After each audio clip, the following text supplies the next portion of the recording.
We were discussing about the third chapter of supply chain management. In today's session, we shall start discussing about third party logistic.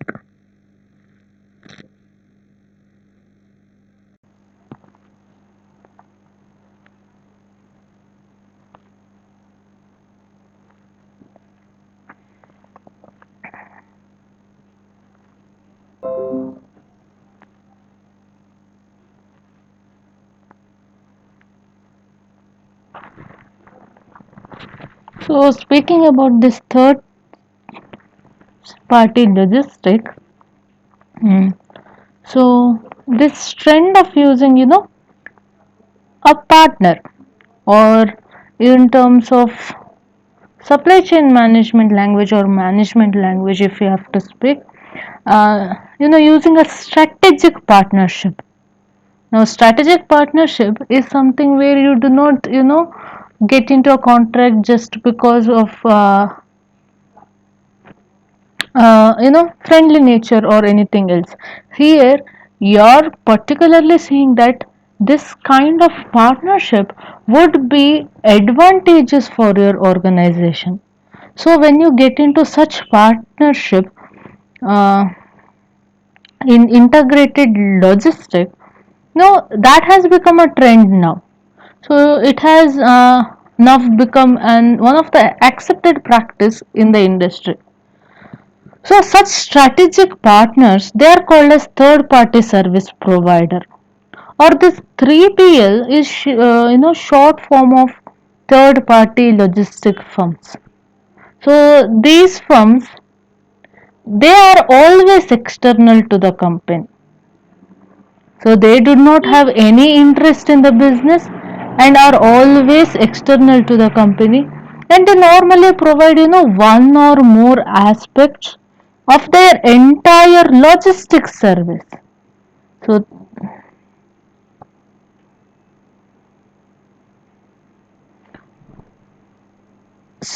for the product portfolio of the organization. So these logistics service, they can be provided maybe on standalone basis, or they can also be provided in integrated basis. So whenever we tell the standalone operator, we can normally refer to them as wholesaler.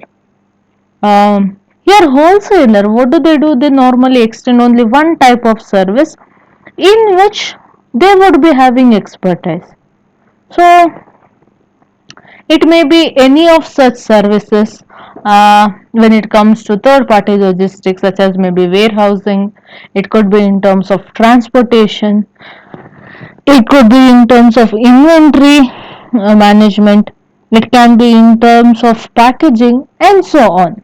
But then the one who provides, the total logistics service, and one who is able to offer the entire solution to customer problems, they are called as integrator. So the trends in the industry, they show preference for integrated logistics solution providers as the solution to several logistic problems. It can be handled not from different sources but from one single source.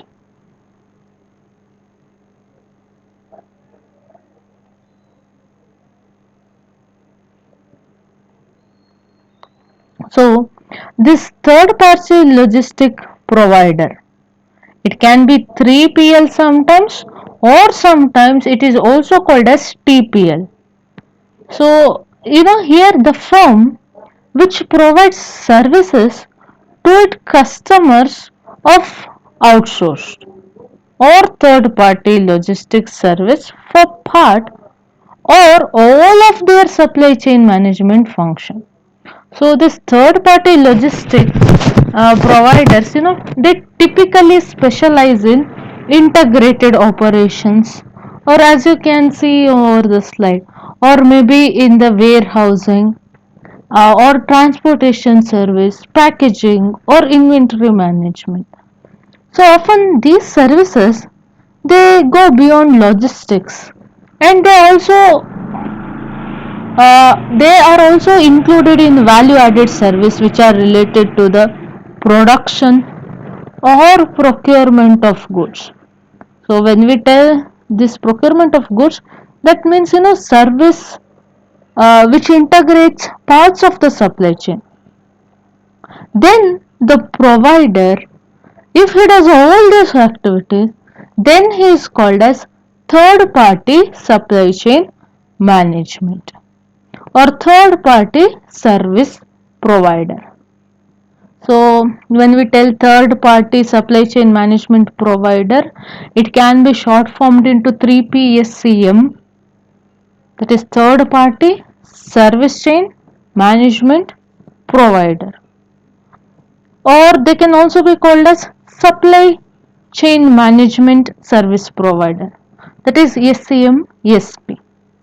So this third party logistics system, it is a process which targets a particular function in the management.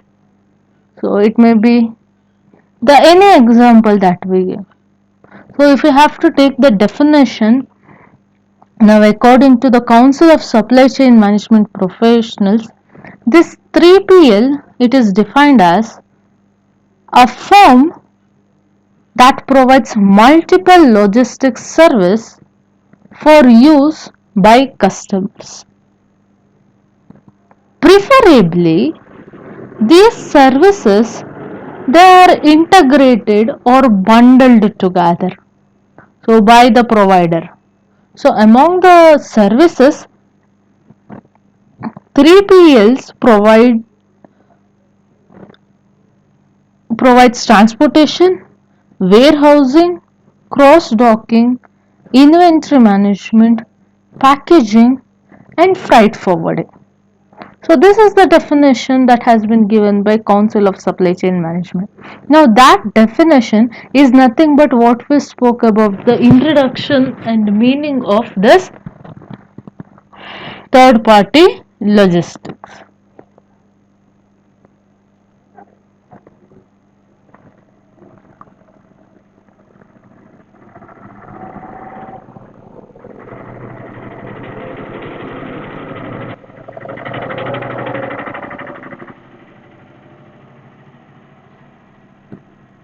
So now we shall see the types of third party logistics.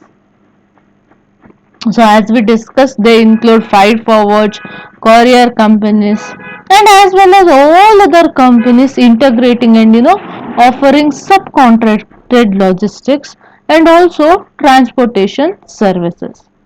So in that it can be standard third party logistic provider, they can be service developer, or they can also be the customer developer. So when we tell this, standard third party logistic provider, this is the most basic form of 3PL provider. What they would do is they would perform activities such as maybe pick and pack or warehousing and distribution. So these are the most basic function of logistics. So for a majority of these firms, the 3PL function is not their main activity, but they act as a part of their business. Then we have the second one, that is the service developer. Now this type of third party logistic provider, they will offer their customer advanced value added service.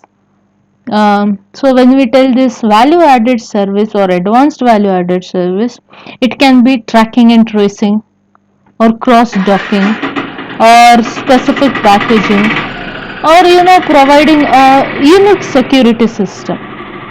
So a solid information technology foundation uh, and a focus on economies of scale and scope will always enable this type of third party logistic provider to perform these types of specialized tasks. Then we have the customer developer. So now, before the customer developer comes the customer adopter. It has been missed to put up here. The third one is the customer adopter.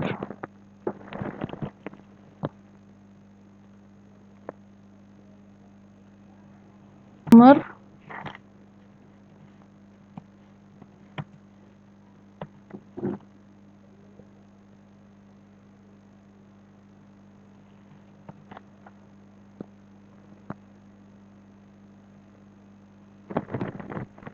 Now the customer adopter, uh, these kind of third party logistic provider, they come in at the, most of the time request of the customer, and they essentially take, over complete control of the company's logistic activities.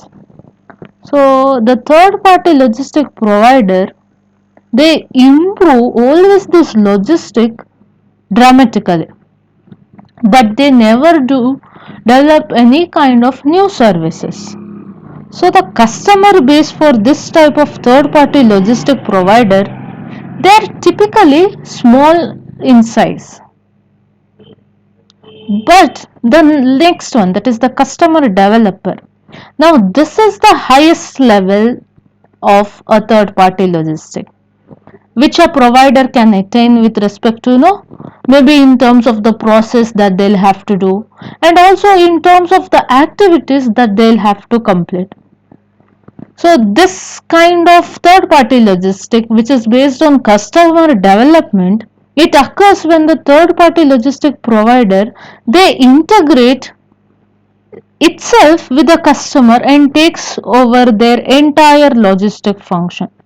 So these providers, they will have normally few customers, but with those few customers, they will perform extensive and also in a detailed task or a detailed way for these selected few customers of theirs.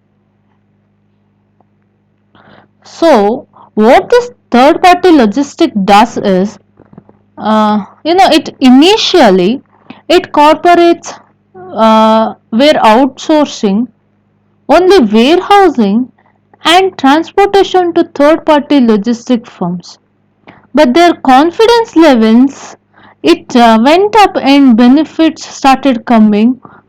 The third party logistic firms were, invited to provide services also in the areas of maybe traffic management, in multimodal transportation, in freight consolidation or cross docking, maybe freight auditing, payment collection, and so on and on. Now, these words that you are unable to understand, it is your part of work that you go back and refer. Maybe words such as cross docking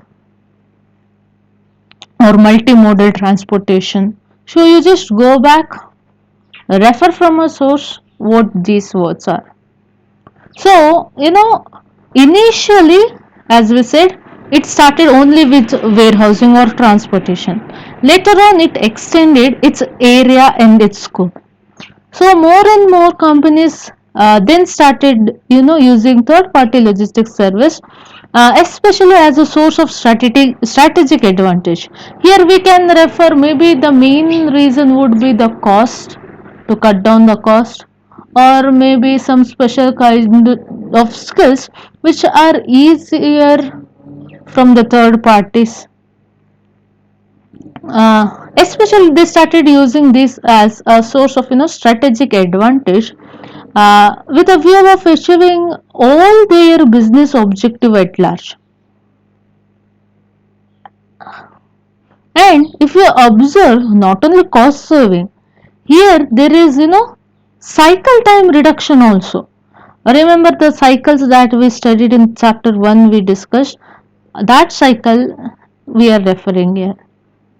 So if we have to speak about the broad objectives of the corporations, uh, when they go in for third party logistics service, could be, reduction in terms of risk and liability for the organization, or maybe for bringing in value added services to the customers, or sometimes could also be for covering wider markets in terms of distribution.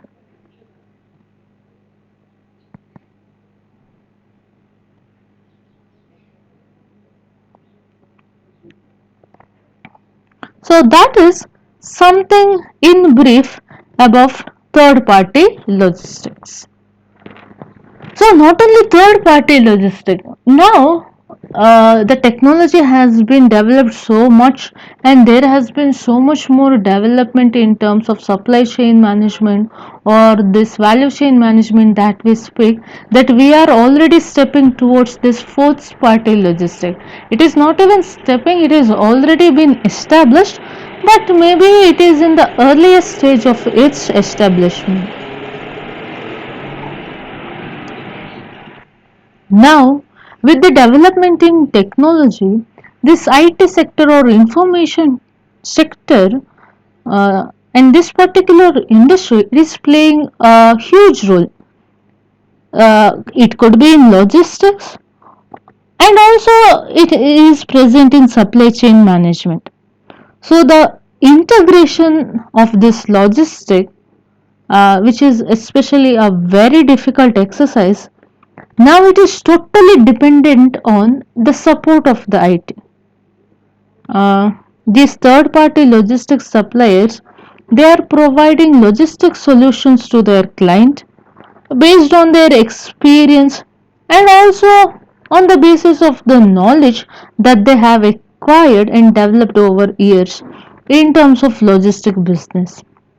So whatever the reasons we can give, uh, it has all resulted in a new trend to emerge, wherein these IT firms, they are providing logistic solutions especially built around the domain knowledge provided by the third party logistic company. So somebody other than the third party is developing one more model for the business.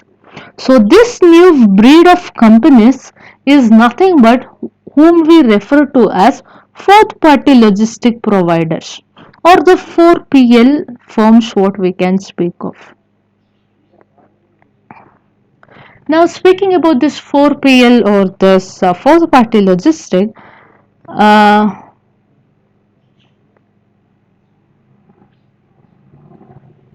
so this 4PL, a firm coined by Anderson Consulting Company in the beginning. It is the next significant evolution that has happened in logistic management.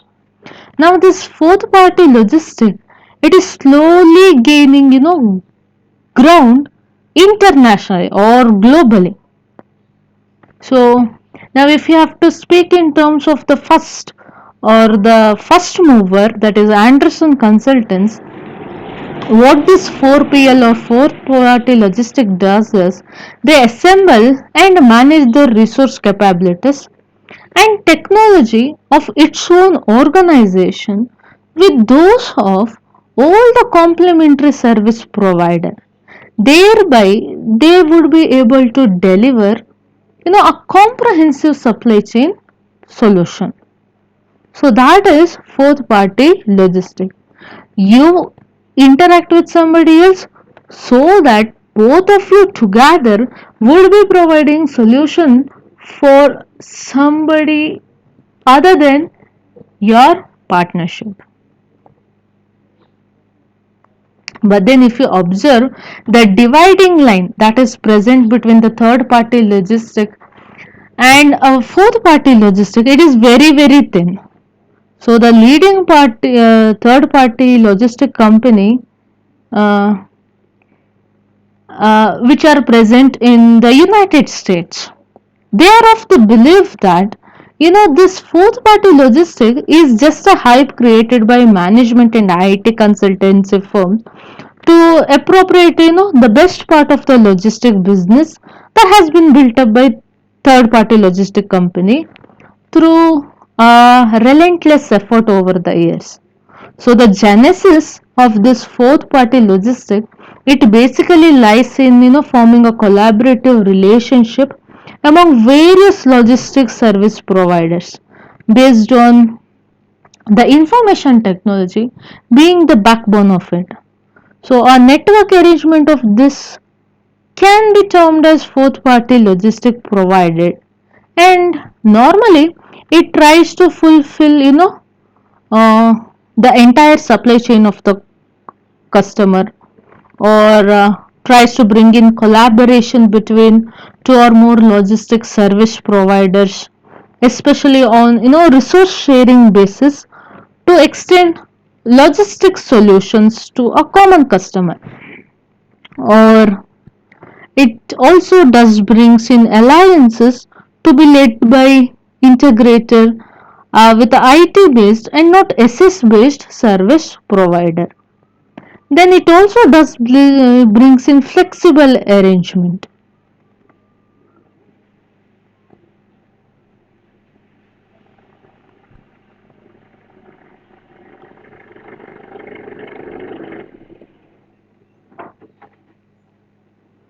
Now we can take an example of this.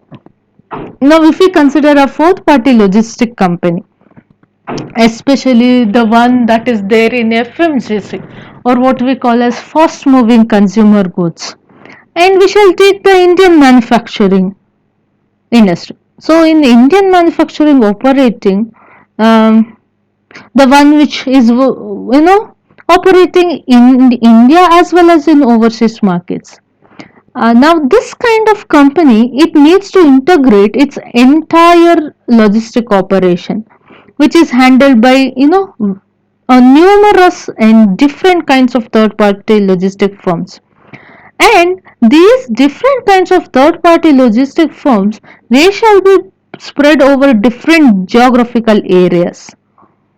So based on this, they shall design and operate on one single central information system instead of different system in different areas by each of this third party logistics management that has been appointed.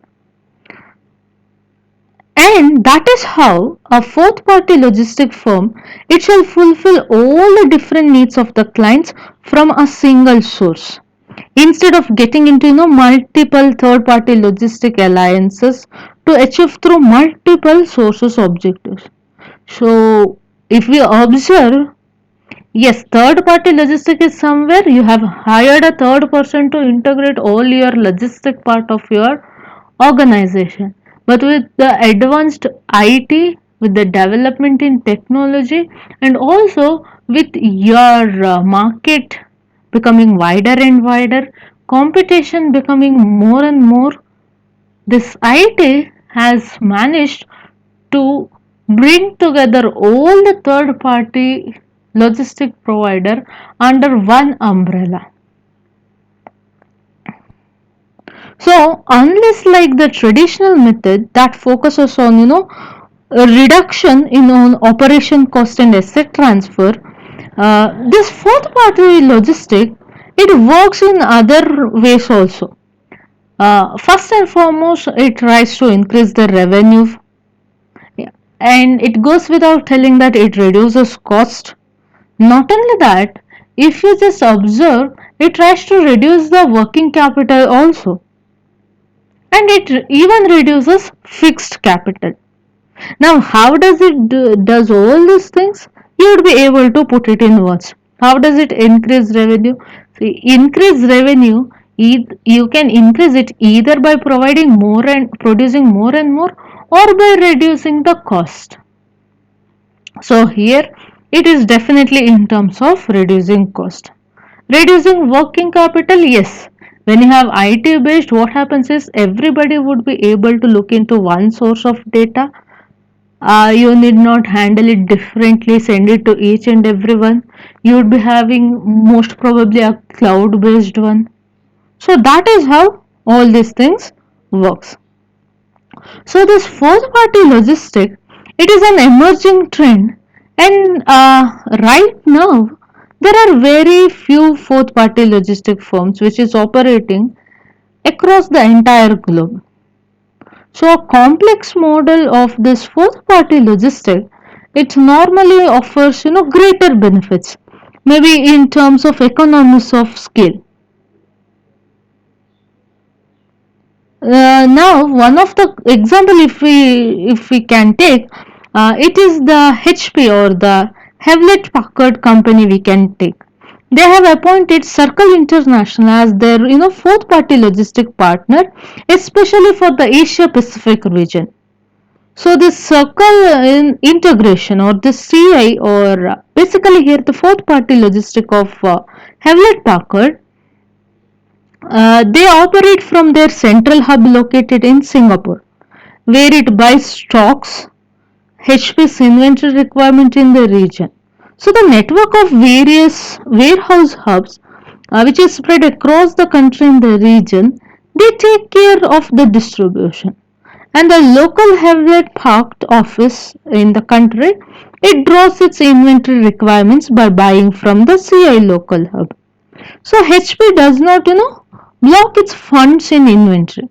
That is how this fourth party logistic provides logistic service by blocking its own money in someone else's products and components. So what you can see over the slides are how in the left hand side what has been projected is a fourth party logistic, how it can help a retailer or a e-commerce. It starts by allocating and placing inventory to reduce missed opportunities. Now because of e-commerce, what happens is that a company would be able to take orders round the clock. Otherwise, usually before maybe 10 years, 15 years, you had to have a working hours. Not all the company could work, 24/7. But with this easy availability of technology, no matter how small an organization is, they are able to generate their customer order round the clock. And with different technology development in terms of supply chain, they are also able to achieve same day delivery of online purchase regardless of location.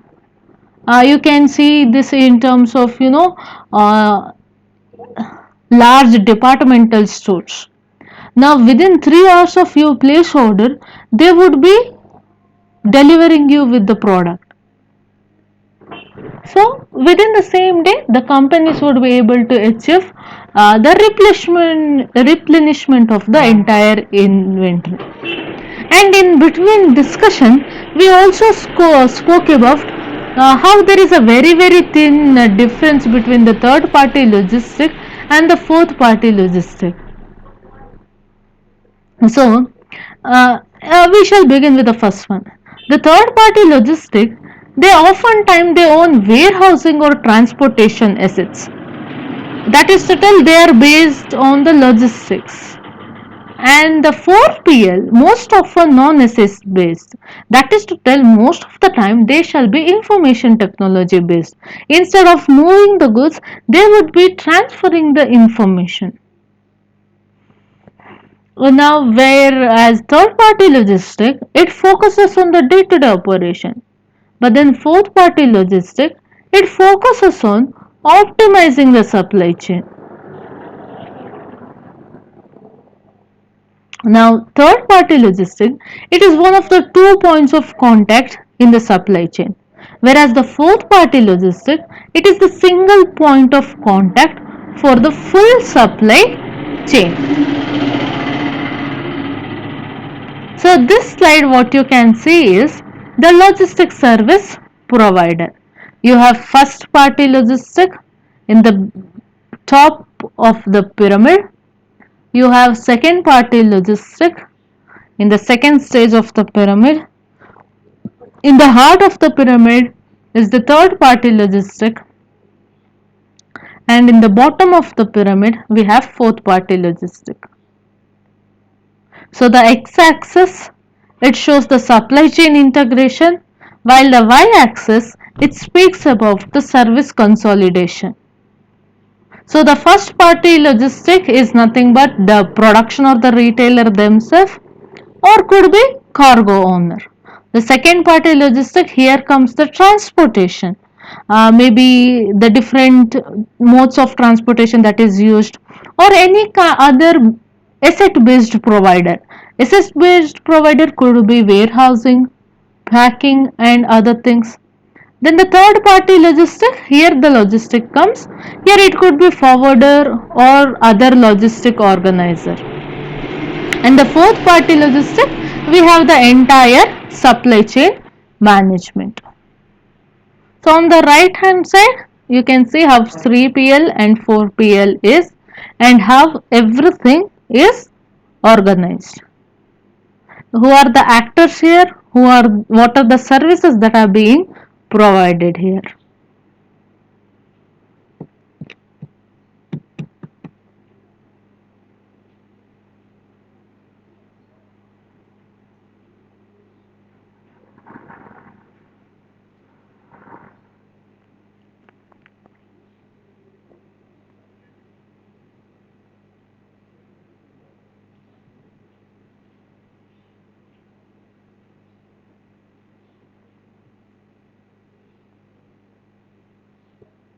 So coming to the last part of the chapter, we have bullwhip effect.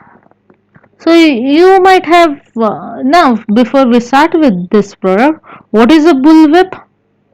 Bullwhip is nothing but the instrument or the leather band that is used to whip the bull when they run. If you have seen, that is where the word comes from. Now this bull effect has its name because the effect is something how the bullwhip moves. It starts and it gets wider and wider at the end of the continuum. That's why the name is bullwhip. So what does this essentially speaks of? This bullwhip effect. Now even before starting it with theoretically, this bullwhip effect, I can tell it in two sentences. To be, it can be most easiest one to tell. See, what happens here is they speak above the different cycles that is there in the supply chain. And they tell that as we move above and upper in the supply chain, the number gets wider and wider, or the demand for the product gets wider and wider. So we shall see what it is. Maybe by the end of our discussion of this, you would be able to understand. Or if you clearly observe the example that has been given in the right hand side of your slide, you will be able to understand it in a better way. See, and as we have discussed, definitely there are numerous stages of supply chain.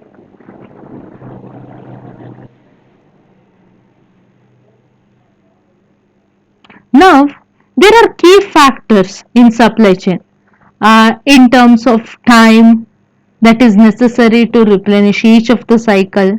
You have supply of order decision, you have demand for the supply chain, and you also have lack of communication and disorganization, which can be a result in one of the most common problems in the supply chain management. And this common problem that we have in the supply chain is called as bullwhip effect, and sometimes it can also be called as whiplash effect.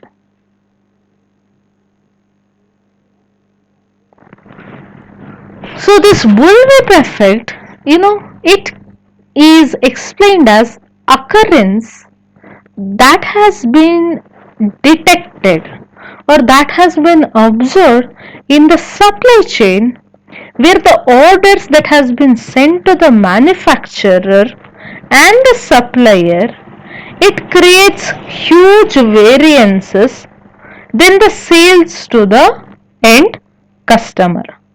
So these irregular orders in the lower part of supply chain, So they develop to be more distinct higher up in the supply chain.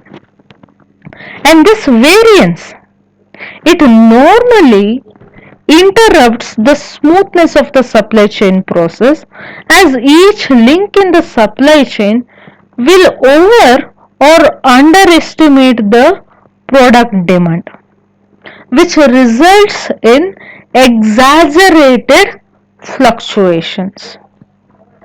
So, what are the reasons which might contribute to this bullwhip effect? Now, said and done, understood so much about supply chain, there are many factors which can cause or contribute to the bullwhip effect in supply chain. First, undoubtedly, it is the disorganization that exists between the supply chain link, especially in terms of ordering larger or smaller amounts of product than what is needed, due to it can be for overreaction or underreaction to the supply chain beforehand. That is the first one. The second one, without any doubt, it is the lack of communication that exists between each link in the supply chain, which normally makes it difficult for processes to run smoothly. So managers, they can perceive a product demand quite differently within different links of the supply chain, and maybe as a result of this they may order different quantities.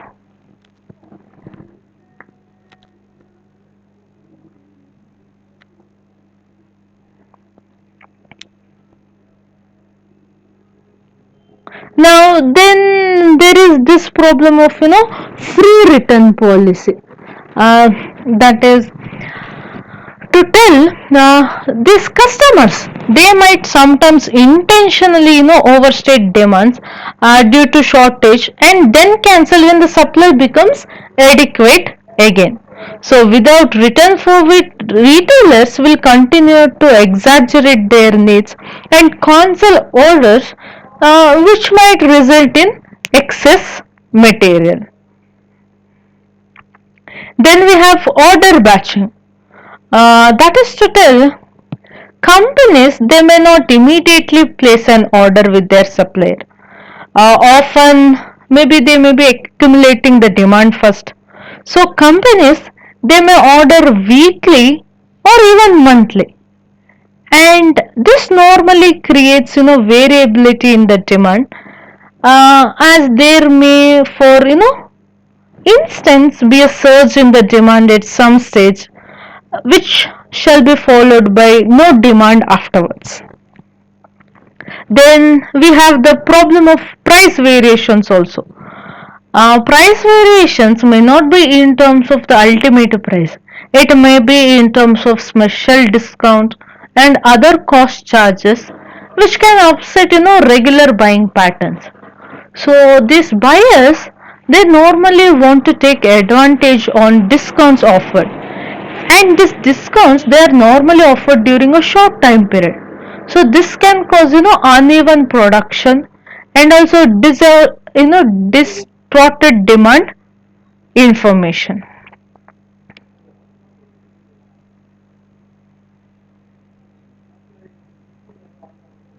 And speaking about this demand information, they rely on past demand information, so that they're able to estimate current demand information of a product, which does not normally takes into consideration any kind of fluctuation that may occur in the demand over the period of short time. So these are the some of the reasons why this bullwhip effect exists in the supply chain management. So if you see the example, you will understand it better, and you will understand how simple it is. So now consider any product that you want, that is of your choice.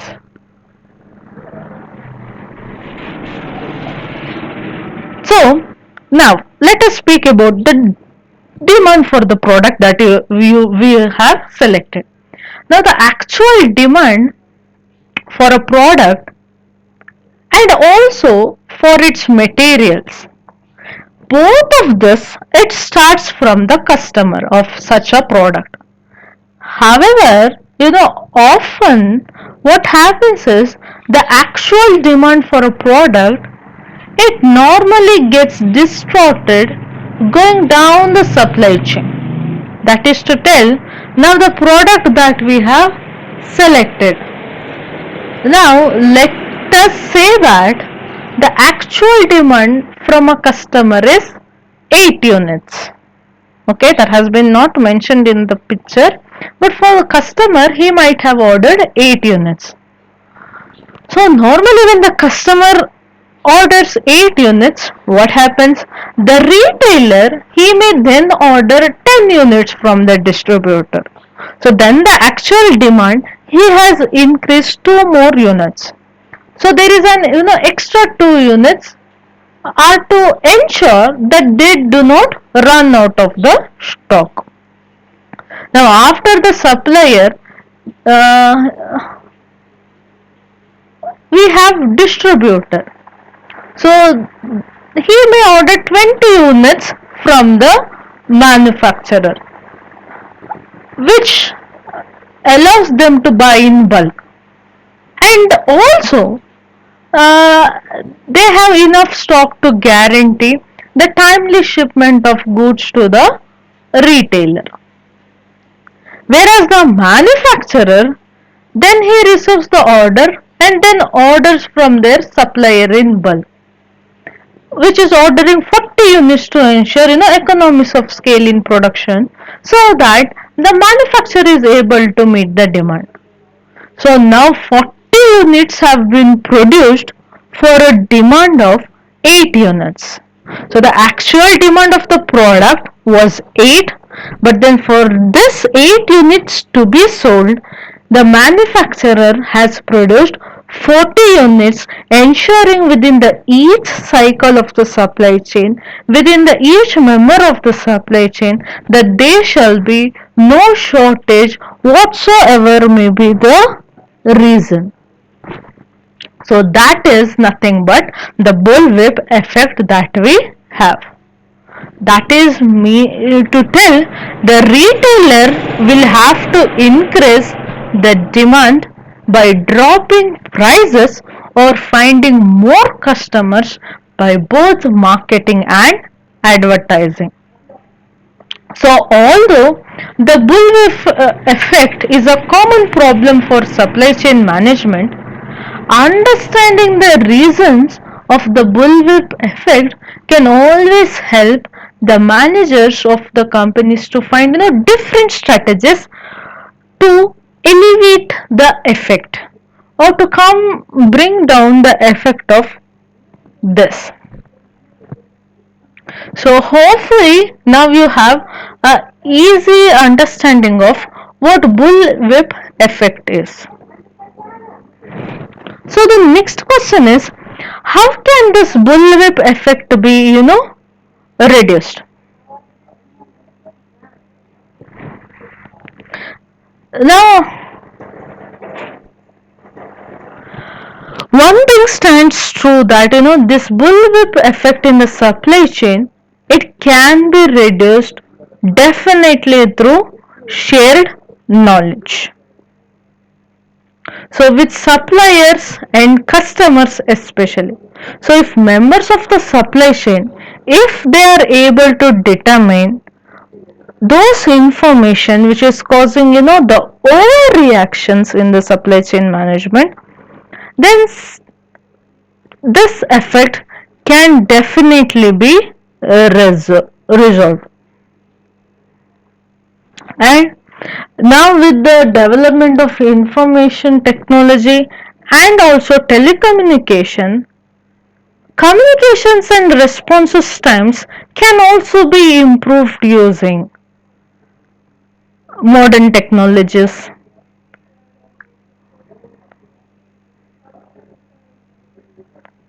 Now, this bullwhip effect, it should also be mitigated through some of the other areas. That is, there should be reduction in the lead times, or there should be revision of recording producers, and also there should be better forecasting methods. uh, there should be limitations of price fluctuations. Then there should be integration of planning and performance measurement. So when issues that are concerned to these areas are able to be solved, then definitely the effect or the bandwidth of this bullwhip can be made shorter.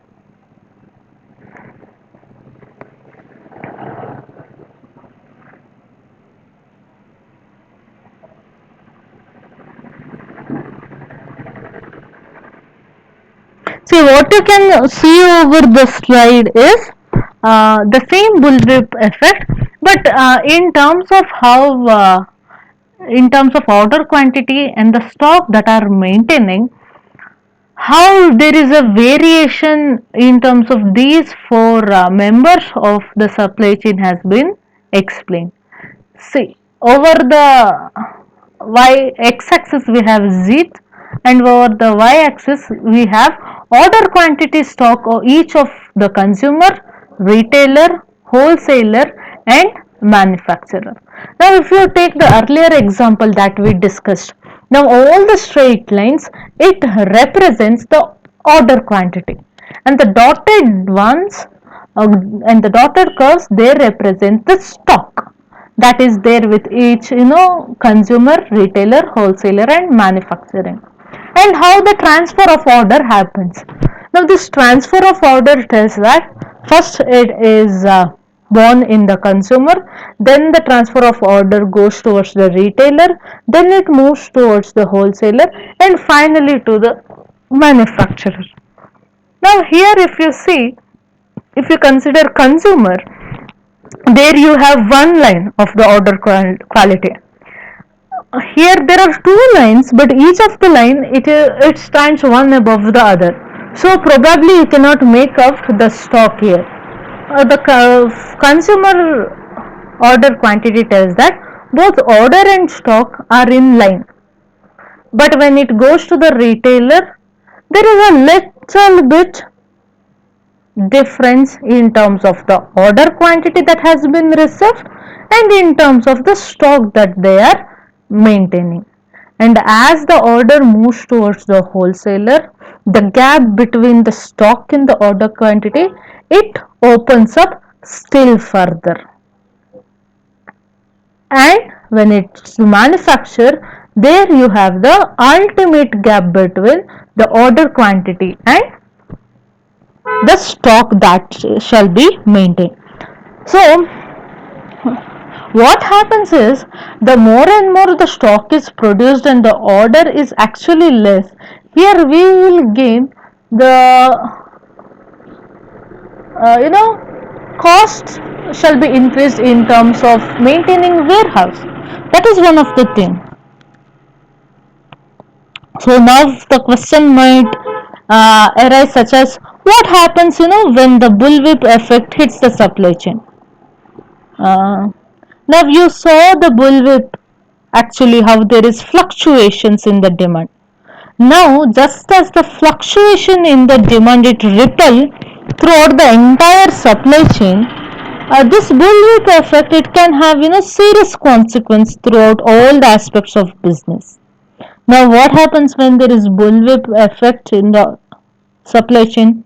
There shall be too much stock on hand, which leads to increase in inventory holding cost.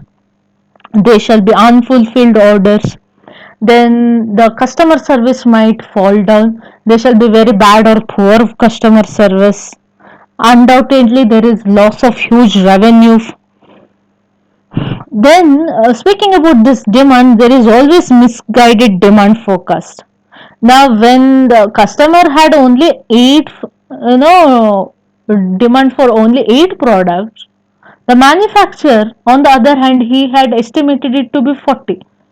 So, this will always, misguide the demand forecast. And because of this, there shall be missed production schedules also. So one of the best known bullwhip effect of real life example, it happened to be PNG or the Procter and Gamble, and it happened during the 90s. So what happened was the logistic executives of Procter and Gamble, they faced a problem of extreme demand variation from one of its best selling brands, that is the diapers of the Pampers, and they examined the order rates of these Pampers across the supply chain and found out all the purchase rates remained more or less steady at the end of the consumer. The variation of orders, it increased from the retailer level to the distributor level up the supply chain. And that's when PNG called this phenomena the bullwhip effect. But it was actually first identified by MIT's J. Foster. So you can study more about this bullwhip effect. So last but not the least, we shall see taking the bullwhip by its handle. That is, all the most supply chain, uh, it experiences the bullwhip effect to some degree, and that is inevitable for sure. So the outcome are a result of long-term mismanagement of the supply chain. But then, having studied about this pull-up effect, normally there are four simple ways which over any kind of supply chain can be used to mitigate and also control the effect. First one is to streamline the supply chain. That is to tell, they should be reducing. It should be reducing the number of supply chain and the number of tires that are there in the supply chain. It can be facilitate better communication across teams and decrease the swing that is created by bullwhip effect by utilizing supply chain automation technology. And that automation of the supply chain, it helps link together all aspects of supply chain and also consolidate communication channel.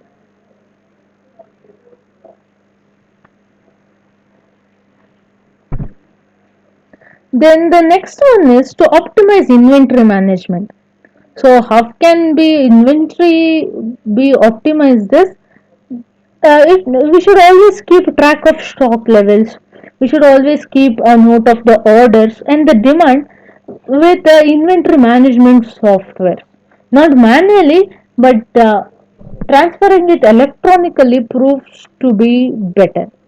And it leads to more accurate ordering from suppliers and thereby decreases the bullwhip effect. Then third one is to minimize sales and discounts.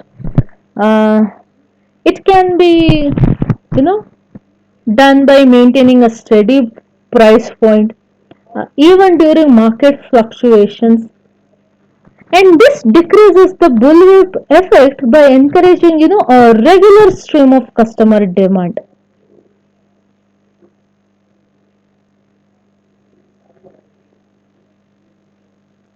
Now, we can take an example of one of the clothing and accessory brand, that is Everlens.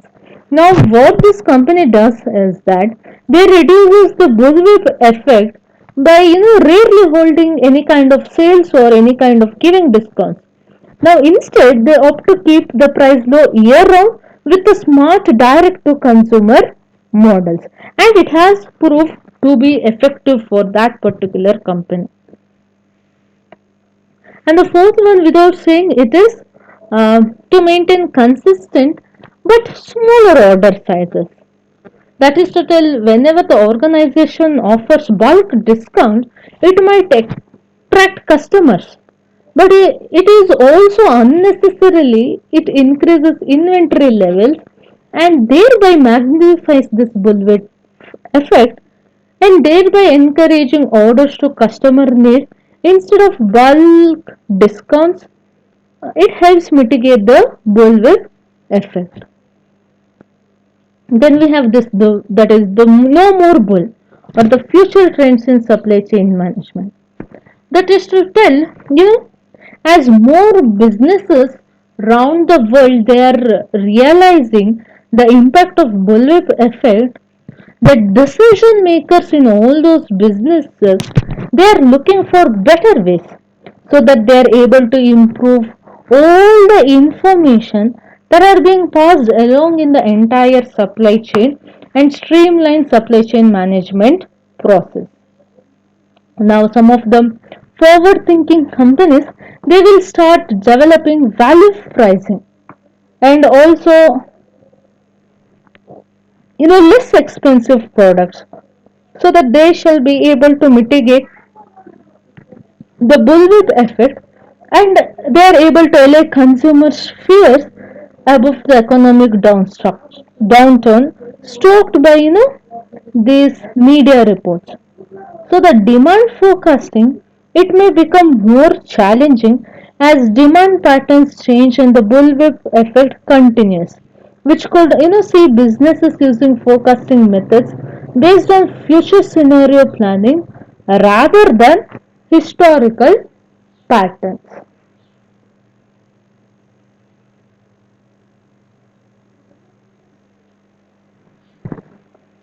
So that is all for this particular chapter.